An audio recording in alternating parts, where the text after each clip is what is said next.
Hello again, boys and girls.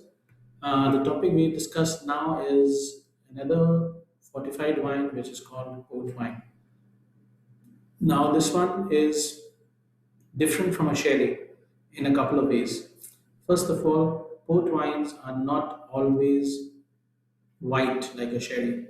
A port wine is usually red. It can also be white, but mostly the most famous port wines are red. Port wine is also fortified wine. It means that it is has extra alcohol, which is brandy, added into it to prolong its life and give it a more mature flavor. Also, port wine comes from the town of Oporto in Portugal, in northern Portugal. So, sherry comes from Spain, in southern part of Spain, and port wine comes from Portugal, in the northern part of Portugal. Now, both the countries are next to each other. They are both quite warm compared to continental European climate.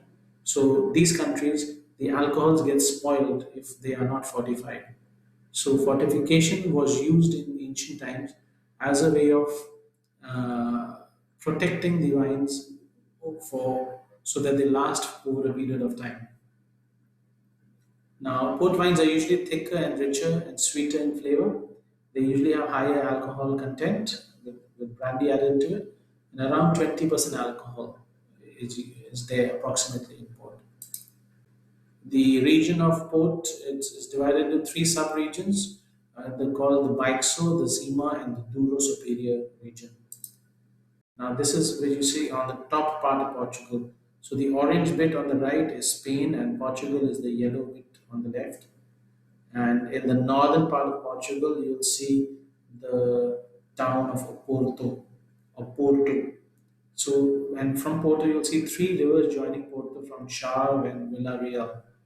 So all the wine grown in this region, in the ancient days, it used to travel by these three rivers, come down to the town of Porto, and from Porto it was exported out. So from Porto, the word became port wine. The wine leaving the Porto town, port. So usually there are over 40 varieties of grapes which are used for making port wine, but the best ones are usually the ones given here: Tinta Nacional, Tinta Rores, Tinta Barroca, Tinta Chao, and Torriga Francesca, plus a few more. I'll show you a few photos. So you'll see both red grapes as well as white grapes given here. You also have something called Malvasia, Verdelho, Guevio. These are all grape varieties which are the most famous ones used for making port wines. Most of them are Portuguese grapes.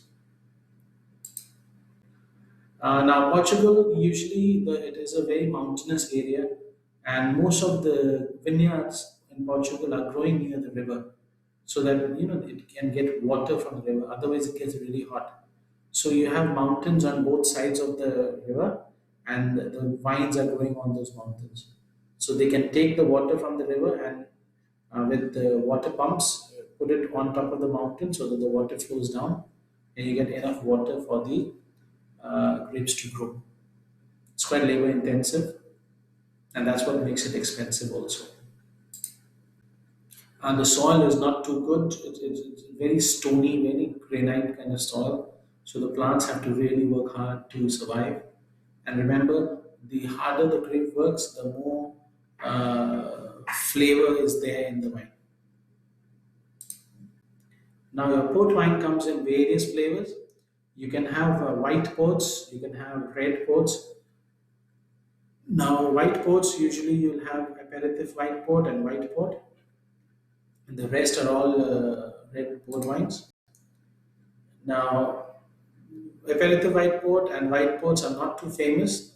They are used; they are very dry, so they can be drunk before a meal. But usually, these ones uh, are not quite consumed. A regular white port can also be sweet, but again, I've not seen many, and not too famous outside Portugal. The most famous port wine and the most commonly sold style of port wine is called ruby port. It's not that expensive. It's not aged a lot, around 2 to 3 years in the barrels, uh, and it's more easily approachable as compared to other boards which may have much more stronger flavors. Then you have tawny ports, which can be up to 6 years in the wooden barrel. Again, that actually means that these wines will have much more flavor. But also remember, for red wines is exactly opposite of white wines. As white wines gain color from wooden barrels over a period of time, red wines, on the other hand, lose the color to the barrel. That means when I put a red wine in a barrel and I keep it for a few days, weeks, months, or years, the color of the wine, the dark red color which comes from the skin of the grapes, is absorbed by the wooden barrel, and the barrel becomes brown, and the wine loses its red color, and it starts getting a tinge of brown on the sides. We will see that in our wine tasting classes. Then you have something called coelitas, crusted pot, single chinta pot, vintage character pot. Again, these are getting slightly older, slightly different from each other. You have something called late bottle vintage, around 6 years old. And then you have vintage pot, which can be 3 years old, but sometimes they are much more higher. And these are the wines which can actually survive for long periods of time because of very strong flavors from the grape skin, and also because of the extra alcohol. These wines survive for as much as 20, 30, 40 years also. Now, how to make manufacture wine? This is the most important part. Now, a port wine is very similar to sherry. The only difference is sherry uses the Solera system, which is a blending system. Port doesn't do the blending system. Port doesn't have the mixing of wines from different years. So, port wines, if you go back to the slide, you can see there's a vintage on the labels.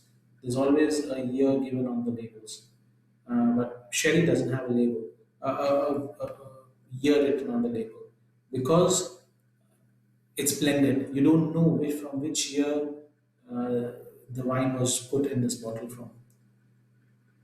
So the first step would be fermentation. You ferment the grapes, partially fermented, 70% fermented. A little bit of sweetness remains because they want the sweetness. Then they fortify it with brandy so that the yeast will die and the wine becomes more alcoholic, and it has residual sugar, leftover sugar from the grape juice. Then you mature the grapes, or mature the wines. These are put in barrels and they are left in cellars they call it port lodges. They keep it for different periods of time, depending on how premium they want to make the product, and also depends on the product itself. Some products, some brands, some grapes can be kept longer, whereas some other grapes cannot survive. The flavors will drop, will peak after a few years, so they should not be kept too long. Then it is bottled according to the alcoholic strength required, around 20%, could be 18%, all the way up to 22% also. Now, how to drink a port? Drinking a port wine, usually it's something like a sherry. It's called dock glass, which is the glass which you see on the screen. It's something like the tasting glass which we use in our practical classes, or the ISO glass. It's a small wine glass with a small portion of wine served. Again, if it is sweet, it tends to be after dinner, and if it is dry, it tends to be before dinner as an aperitif. Uh, but usually, it's used as a digestive after dinner. Instead of having a cake or a pastry, you have a sweet wine, and the alcohol in the wine helps you digest your meals. A few famous brands for you to see. Now, again, as I always discuss, these brands are famous, more highly sold. But if you ask me which one is the best, it depends on person to person. Everybody likes a different flavor, And you also have port wine or wines made like port wine in different parts of the world. So you do your own tastings and you pick up your own favorite brands. I've also given a YouTube video in the end of this slide. You can copy this on your internet browser and have a look at these videos to give you some further information. Thank you.